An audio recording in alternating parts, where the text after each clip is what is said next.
네, 이번 시간 제13강 유동자산의 당좌예금 현금성 자산 같이 공부해 보겠습니다. 여러분 교재 82페이지부터 87페이지까지고요. 자, 우선 당좌예금이 도대체 뭐냐? 앞에서 보통예금은 배웠는데 회사에 돈을 보관하기가 좀 그렇잖아요. 그래서 은행에다가 아무 때나 수시로 입출금이 가능한 요구불 예금이라 그럽니다. 그거를 보통예금 그러는데, 근데 그 보통예금도 좀 불편한 게 좀 있긴 있어요. 예를 든다면, 상품을 사왔는데, 자, 돈을 요즘은 뭐 인터넷으로 송금하지만, 때에 따라서는 돈을 직접 전달해야 될 경우도 있단 말이에요. 그럴 경우에, 자, 요거를 그때마다 은행에 가서 돈 찾으러 가기에는 좀 귀찮죠. 그러면 어떻게? 여러분들 영화에서 보면 왜 서랍에서 사장님이 딱 서랍 열고 수표책을 딱 꺼내서 특히 외국 영화에 많이 나오죠. 금액, 그 다음에 날짜, 누구에게 지급하여 주십시오 해서 사인하고 딱 찢어서 딱 줍니다. 그거를 가지고 간 사람이 은행에 가서 돈으로 바꿔가는 거. 요게 당좌수표입니다. 자, 순서를 한번 볼까요? 일단 회사와 은행이 계약을 맺습니다. 자, 우리 당좌 수표를 발행하고자 합니다. 그러면 당좌 거래 개설 보증금이랑 보증금도 걸고요. 그리고 나서 계약을 맺으면 수표책을 줍니다. 은행에서 위조가 잘 안 되도록 인쇄된 수표책을 주고요. 그 수표책을 가지고 있다가 자, 여기 순서대로 보면 상품을 이 공장이 있고 회사가 있어요. 상품을 딱 사옵니다. 그리고 자, 수표를 발행해서 줘요. 그 자리에서. 그러면 수표를 받은 이 공장에서는 요거를 은행에 제시합니다. 자, 3번. 여기 은행이 있어요. 요거 현금으로 바꿔주세요. 그러면 자, 현금을 지급하는 형태. 요게 바로 당좌수표 제도입니다. 옛날에는 요거 굉장히 많이 썼는데 요즘은 뭐 인터넷 뱅킹이 있어서 좀 그게 많이 줄어들고는 있습니다. 당좌수표 제도가. 자, 만약에 은행에 돈을 남겨놓지 않은 상태에서 그보다 많이 발행해버렸다. 예를 들어서 은행의 잔고는 100만 원인데 200만 원짜리 수표를 발행했다. 그런 거를 회사에서 일반적으로 뭐를 부도수표라고 그럽니다. 그러면 어음 및 수표에 관한 법률 위반으로 사기성이 농후한 경우에는 예쁜 은팔찌 끼고 자, 무상급식 받으러 가야 됩니다. 자, 요런 경우, 자, 반드시 은행에 잔고가 있는 상태에서 수표를 발행해야 된다는 거. 물론 예외는 있습니다. 그건 좀 이따 뒤에 배울 거고요. 자, 실제 문제를 가지고 하나씩 해보겠습니다. 자, 우선, 예제 4번 82페이지에 있는 내용입니다. 서울 상사의 다음 연속된 거래를 분개해보자. 자, 연속된 거래입니다. 8월 1일, 8월 13일, 8월 25일 이렇게 세 가지가 자, 문제로 나왔습니다. 이거 하나씩 한번 뜯어서 볼게요. 자, 우선 8월 1일부터 미래은행 종로 지점과 당좌 거래 계약을 맺었습니다. 그럼 수표책을 받아왔겠죠? 현금 200만 원을 예입했습니다. 통장에 돈이, 당좌예금 통장에 돈이 들어가 있어야 돼요. 그래야 수표를 발행할 수 있으니까. 자, 그러면 우선 지금 요 단계입니다. 자, 현금 200만 원이 나갔어요. 현금 200만 원이 나갔다는 현금은 자산이 감소니까 어느 쪽? 대변이죠. 대변에 현금 자 200만 원. 자, 근데 어디로 갔느냐? 당좌예금 통장에 넣어둔 겁니다. 그러면 당좌예금이라는 자산이 증가합니다. 자산 증가는 차변에 자, 계정 과목은 당좌예금 200만 원. 자, 이렇게 분개를 해주면 되고요. 자, 그 다음 8월 13일입니다. 13일. 전주 상사로부터 상품 60만 원을 매입하고 그러면 상품이란 자산이 증가 들어온 겁니다. 자, 이렇게 상품 들어온 거 1번이죠. 대금은 미래은행 종로 지점 앞 당좌 수표를 발행하여 지급하다. 종로 지점 앞, 종로 지점에서 거기다 우리가 돈을 맡겨놨으니까 종로 지점에서 지급할 겁니다. 지급인을 이야기하는 거예요. 지급 장소. 자, 그러면 이게 종로 지점이라고 쳐요. 나는 부산에 사는데 부산에 있는 이 은행에 넣어두면 그 은행에서 이 종로 지점, 미래은행 종로 지점으로 보내요. 그럼 종로 지점에서 돈을 부산으로 보내주고 부산에서는 그 수표를 가지고 온 사람한테 줍니다. 물론 수수료는 내겠죠. 자, 당좌 수표를 발행하여 지급하다. 자, 우선 상품 들어온 것부터 분개해 주겠습니다. 상품이란 자산이 증가, 자산 증가니까 차변 상품 금액은 60만 원. 자, 수표를 발행해서 지급했으니까 당좌예금 통장에서 돈이 빠져나가겠죠. 왜? 수표를 받은 사람이 은행에 제시해서 현금으로 가져간단 말이에요. 그러면 대변에는 당좌예금 통장에서 돈이 빠지는 겁니다. 자, 당좌예금 60만 원. 요거 반대로 전주 상사 입장에서는 자, 수표를 받았어요. 타임 발행 수표입니다. 그날 은행에 가서 현금으로 바꿀 수도 있지만 며칠 있다 갈 수도 있어요. 그러면 전주 상사 입장에서는 타인이 발행한 수표. 아무 때나 현금으로 바꿀 수 있으니까 거기는 장부에다가 현금이라고 적습니다. 반대 입장에서 보면 또 이래요. 현금. 자, 발행한 입장에서는 당좌예금 통장에서 돈이 빠져나가니까 당좌예금. 자, 이렇게 합니다. 자, 그 다음.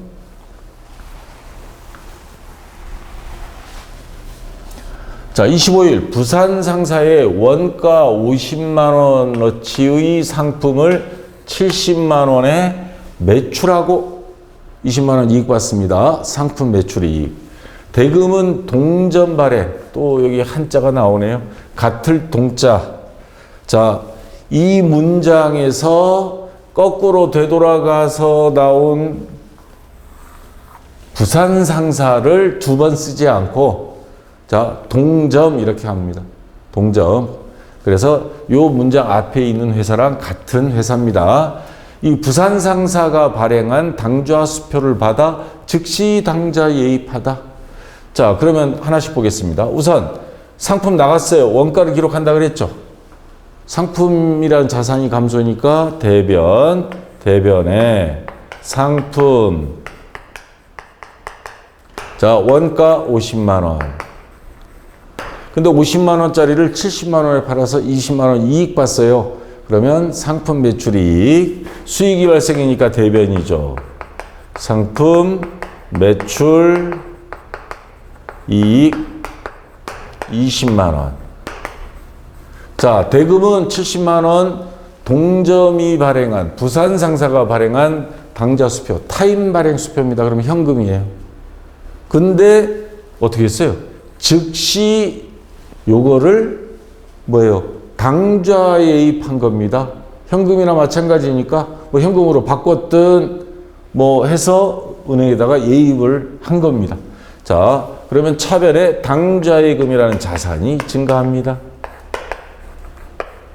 당좌예금, 자, 70만 원. 자, 한국 말은 끝까지 봐야 돼요. 여기까지는 현금인데 즉시 당좌예금 해버렸어요. 그러면 당좌예금 70만 원. 자, 이렇게 처리해 주면 되겠습니다. 자, 됐고요. 자, 이번에는 통장에 잔고가 있을 때 그 잔고 범위에서 발행해야 되고 그렇지 않으면 부도 수표가 돼서 큰일 난다 그랬죠. 자, 이거에 대비해서 당좌 차월 또는 단기 차입금 같은 말입니다. 같이 사용하고 있습니다. 83페이지에. 자, 당좌 차월 계획을 맺어요. 은행에 가서 우리 혹시 직원이 실수도 있을 수 있고 자금난에 뭐 코로나 때문에 자금난에 봉착할 수도 있고 그래서 당좌 차월 계약을 맺습니다.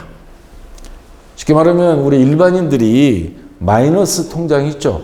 그 마이너스 통장을 만드는 거예요. 신용도에 따라 통장에 잔고가 없어도 더 추가로 쓸 수 있는 금액이 마이너스 통장이죠. 자, 은행하고 당좌차월 계약을 맺었고 초과 한도는 500만 원 범위 내에서 계약을 맺은 겁니다. 그래서 차월, 빌릴 차, 너물월에서 당좌예금 잔액 이상 돈을 빌리는 것. 자, 일시적으로 돈 빌리는 겁니다. 그래서 단기 차입금을 써도 되고요. 대신에 이자는 조금 셉니다, 이게. 자, 그리고 나서 사장님이 그냥 아주 심각한 표정 짓고 있죠. 사장님, 수표 발행해야 되는데 잔고가 없어서 초과 한도 내에서 수표를 발행해서 거래처에 지급하겠습니다. 해야지 뭐. 안 그러면 물건 안 주는데. 자, 그래서 심각한 표정을 지은 겁니다. 그러면 실제 문제를 한번 볼까요? 자, 서울상사의 다음 연속된 거래를 붕괴하고 당좌예금 출납장에 기입하고 마감해보자. 붕괴도 하고 당좌예금 출납장에 기입도 한번 해보겠습니다. 자, 4월 12일 미래은행 종로지점과 당좌거래 계약을 맺고 현금 300만 원을 당좌 예입하다. 자, 이거 하나씩 한번 보겠습니다. 밑에 붕괴해야 되니까. 300만 원 현금이 은행 통장으로 들어갔어요. 그러면 현금이라는 자산이 감소, 대변, 현금 300만 원. 그리고 당좌예금이라는 통장의 자산이 증가하죠. 그래서 차변에 당좌 예금 300만 원. 자, 이렇게 해주고요. 그 다음 18일입니다. 광주 상사로부터 상품 400만 원을 매입했습니다. 대금은 당좌 수표를 발행하여 지급하다. 근데 이게 연속된 거래라 그랬죠. 아까 당좌예금 얼마 했어요? 그렇죠. 300만 원 했죠. 이거 지금 발행하면 부도수표가 돼요. 자, 단 미래은행 종로지점과 당좌 차월 계약이 체결되어 있어요. 한도액은 해주려면 좀 많이 해주지. 200만 원이 뭐야? 200만 원입니다. 그러면 지금 100만 원까지는 200만 원까지는 초과해도 됩니다. 지금 100만 원 초과죠? 아직은 부도수표가 아닙니다. 자, 이럴 때 붕괴를 어떻게 하는지 한번 볼까요? 우선 상품이란 자산이 들어왔어요. 자산 증가, 차변에 상품. 자, 400만 원. 그 다음에 당좌예금 통장에 있는 잔액 다 씁니다. 300만 원 있었죠? 300만 원 전부 다 장부상으로 나간 걸로 처리하고요. 당좌예금 300만 원. 그리고 나머지 100만 원은 빌린 겁니다. 당좌 차월. 자, 당좌 차입금 할 때 차자에 차월 한도를 넘어서서 발행했다. 자, 100만 원. 그리고 당좌 차월은 어떻게 보면 결산시까지 임시계정입니다. 왜냐하면 수시로 마이너스 통장이 그렇잖아요. 수시로 돈 들어오면 마이너스 다 메꿔지고 월급날 되면 들어오겠죠. 그리고 바로 다음날 되면 다시 마이너스로 가버리는데, 자, 우리는 이거 귀찮아. 그냥 직접적으로 쓸래. 대출 받은 걸로 할래. 그러면 단기 차입금 이렇게 해도 맞습니다. 자, 이렇게 해서 나중에 12월 30일 되면 당좌 차월은 천상 다 못 갚았으면 단기 차입금으로 전환을 시켜주긴 해요. 자, 부채의 증가입니다. 당좌 차월 새로운 게 나왔습니다. 돈 빌리는 거니까 부채입니다. 그래서 당좌 차월은 부채의 증가, 그래서 대변에 기록을 하는 겁니다. 그러면 합계 400만 원, 400만 원 거래의 이중성에도 적용이 되죠. 맞고요. 자, 그러다가 30날 자, 돈이 들어왔습니다. 그럼 마이너스 통장 자, 채울 수 있습니다. 강원 상사의 외상 매출금 250만 원, 외상값이 250만 원을 자기압 수표, 이거 뭘로 처리하죠? 현금이죠. 받아. 근데 한국말 끝까지 들어야 된다 그랬죠. 즉시 즉시 미래은행 종로 지점에 당좌 예입했습니다. 자, 그러면 우선 외상매출금 수금한 거. 외상매출금 자산인데 수금했으니까 없어지겠죠. 자산이 감소, 어느 쪽? 대변. 자, 외상매출금 금액 250만 원을 수금했습니다. 근데 아까 당좌 차월이 있었죠. 그거 먼저 갚아야 됩니다. 자, 그러면 당좌 차월 100만 원. 만약에 단기 차입금으로 분기했으면 단기 차입금을 없애줍니다. 부채의 감소고요. 둘 다. 자, 100만 원 이렇게 해주고, 그리고 나머지 돈이 마이너스 통장이 플러스로 올라갔습니다. 150만 원이죠. 그거는 당좌 예금이라는 자산이 증가가 되겠죠. 당좌 예금 150만 원. 자, 이렇게 해주면 되겠습니다. 분계를. 자, 당좌 예금 출납장은 옛날에는 요거를 자, 작성하는 그 연습을 학교에서 했는데 지금은 다 컴퓨터로 처리하니까 대신에 컴퓨터로 입력이 된 거 출력했을 때 여러분들이 해석은 가능해야 됩니다. 읽는 요령만 설명을 드리겠습니다. 당좌예금 출납장 4월 12일 미래은행에 현금 예입해서 예입 증가. 당좌예금은 자산이죠. 이게 차변이에요. 요거는 대변이고. 그리고 잔액. 가계부하고 비슷하게 생겼죠.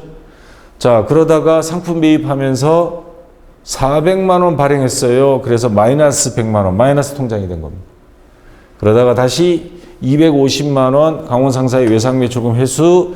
그래서 요 빚 갚고도 잔액이 150만 원 남게 된 겁니다. 자, 요거는 차기 2월 해서 그 다음 전기 2월 해서 다음 달 5월 달에 계속 이어서 사용하는 겁니다. 자, 요 정도만 여러분들이 해석할 수 있으면 되겠습니다. 자, 뭐 직접 작성하지는 않습니다, 요즘. 됐고요. 자, 이번에는 현금성 자산에 대해서 공부해 보겠습니다. 현금은 받는데 현금성 자산. 당장의 현금은 아니지만 현금의 성격에 가까운 것, 요거를 말하는 겁니다.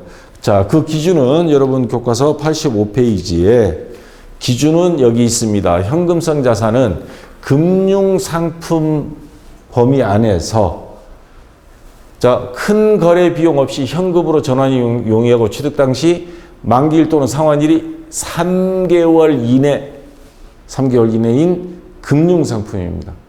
자, 만기가 3개월 이내인 정기예금. 정기예금 들었는데 1년짜리 들었는데 이제 3개월밖에 안 남았어. 그러면 현금성 자산으로 봅니다. 이제 3개월 안에 현금으로 전환이 가능한 것. 그 다음 정기적금도 들어가고요. 여러분들 나중에 직장 다녀서 적금이라든가 예금 그 친구들한테 말하지 마세요. 평상시 그렇게 줬던 친구들이 적금 탄다 그러면 다 늑대로 바뀝니다. 이것들이 뜯어먹으려고 그럽니다. 조심하시고. 그 다음에 취득 당시 만기가 3개월 이내에 도래하는 채권. 국채, 공채 이런 거를 살 수가 있어요. 자동차를 사게 되면 의무적으로 채권을 또 사야 됩니다. 자, 회사에서 채권을 산 게 있을 때 만기 3개월 후면 현금으로 전환이 가능하다. 그러면 현금성 자산이라 그럽니다.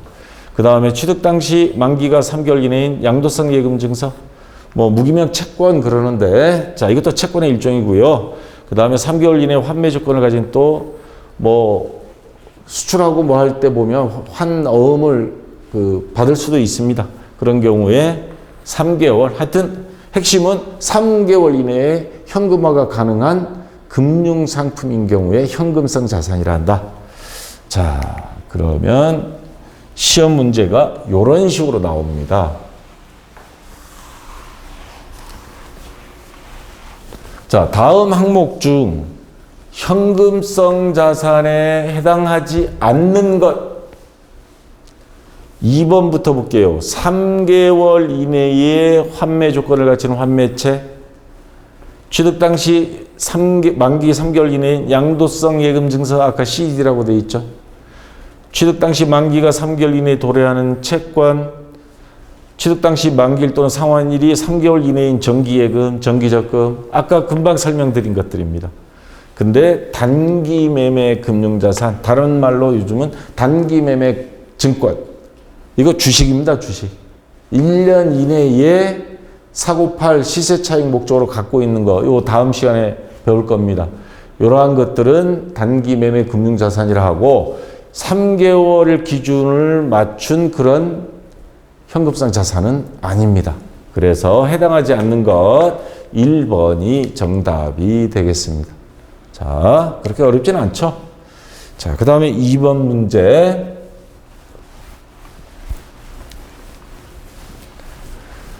다음 자료에 의하여 결산 재무상태표에 표시되는 현금 그리고 현금성 자산은 얼마인가? 당좌예금은 아무 때나 뽑아 쓸 수 있으니까 현금으로 봅니다. 보통예금도 아무 때나 뺄 수 있어요. 자기합수표는 당연히 현금이고요. 양도성 예금 중에서 30일 이내 만기예요. 그러면 현금성 자산. 현금 3개의 현금성 자산. 그러면 다 합치면 127만 원. 저는 더하기 잘 못합니다. 자, 근데 미리 한번 PPT 만들면서 봐서 다 계산한 것처럼. 자, 127만 원 1번이 정답입니다. 자, 아시겠죠? 자, 이런 식으로 시험 문제가 많이 나온다는 거. 자, 그 다음 3번 문제. 이거 87페이지 실력 점검 문제예요. 네.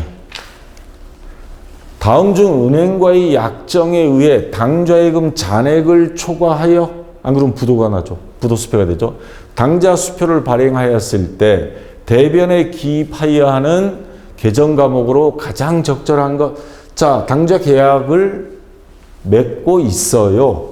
그런 경우에 쓸 수 있는 거 아까 대변에 부채 증가 뭐예요? 당좌 차월 또는 쓸 수 있는 게 이건 임시계정이에요. 마이너스 통장 임시계정이고 아예 우리는 그냥 단기 차입금으로 하겠다. 자, 이렇게 써도 되고요. 자, 요 둘 중에 하나입니다. 3번이 정답이죠. 대변에 쓸 수 있는 거죠. 발행했을 때, 수표 발행했을 때. 물론 갚았을 때는 얘네들이 차변으로 와요. 근데 자, 발행하였을 때라는 조건을 달았으니까 그때는 당좌차월 또는 단기 차입금. 그래서 3번이 정답이 되겠습니다. 요거 전산회계 시험에도 몇 번 나왔어요. 그러니까 학교 시험에 나올 확률도 좀 있죠. 자, 여기까지 해서 당좌예금, 당좌차월 같이 공부했고요. 다음 시간에는 소액 현금 계정, 그리고 아까 단기 매매 금융자산 나왔죠? 잠깐. 그거 구체적으로 배울 겁니다. 단기 투자자산. 자, 요거 같이 다음 시간에 공부해 보겠고요. 자, 이번 시간 그렇게 큰 부담 없이 일단 분량도 적정히 좀 짧게 했습니다. 자, 코로나 조심하시고요. 수고했습니다.